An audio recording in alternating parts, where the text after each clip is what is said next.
Welcome to Take 5, your 5-minute inspirational message from Solid Rock Drogheda. There are reports in the news that apparently the government of Japan is planning to ban and close down an organization, the Moonies. Now, the Moonies, of course, are a religious cult, also known as the Unification Church. For many years, they've been known as one of the more aggressive cults in brainwashing and manipulation, financial manipulation, exploitation, dishonesty, etc. Now, it's really hit the headlines in Japan because of the influence that the Moonies have basically developed over certain politicians. And politicians have been funded and bankrolled by the Moonies, and in turn, the allegation is that they've turned their eyes to many of their illegal activities. In fact, it all came to a head whenever a former prime minister of Japan was assassinated by somebody who was basically totally aggravated that their family had been ripped off by the Moonies, by them exploiting and manipulating some elderly relatives. Now, there's a problem here, and it's this: we believe in religious freedom. And I've often spoken about religious freedom, including sometimes in Take Fives, about how important religious freedom is. And religious freedom should apply to everybody.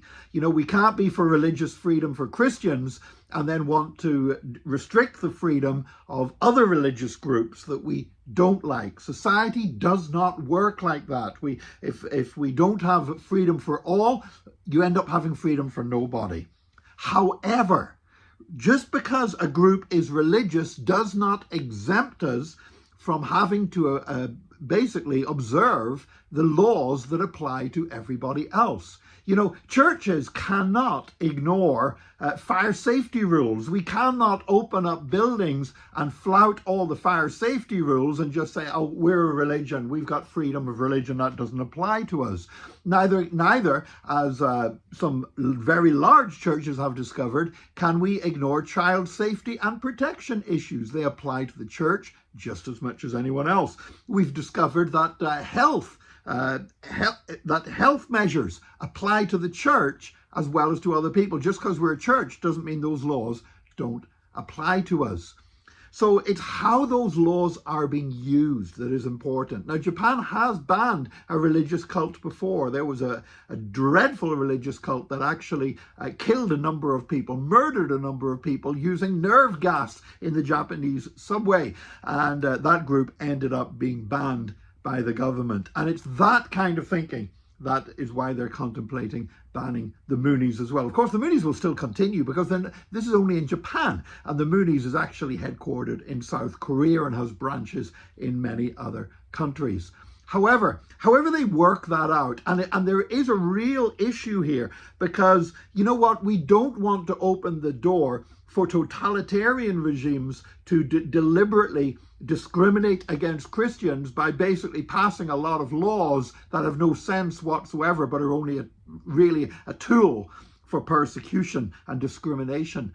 But neither can a nation allow a group, just because they say they're a religion, to try to undermine and destroy society and break laws, and they think they can do it with impunity, and that the punishments that would apply to other organizations don't apply to them. So, for example, in Japan, if any group, even a non-religious group, did the things that the Moonies have been doing, they probably would close them down. So you can understand why it applies to religious organizations as well.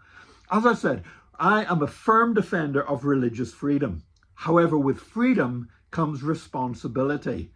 And just because we've got the freedom to practice our faith doesn't mean that we can abandon responsibility. It doesn't mean that we can behave in ways that are destructive. It doesn't mean ways that risk other people's lives. We can't behave in ways that try to destroy the society in which God has placed us and that we're supposed to be praying for and supposed to be blessing.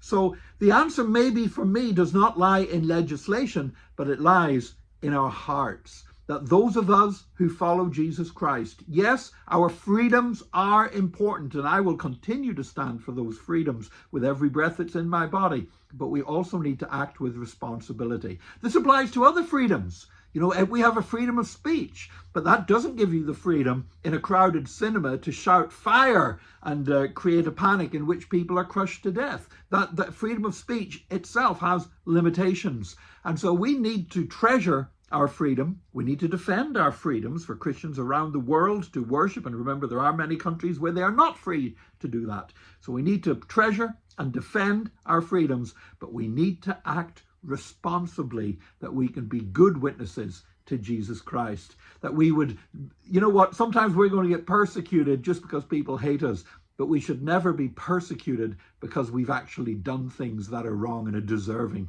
of punishment. May God help us to walk today in freedom and also to walk in responsibility in Jesus' name. God bless you. Join us again tomorrow for another Take 5, your 5-minute inspirational message from Solid Rock Drogheda.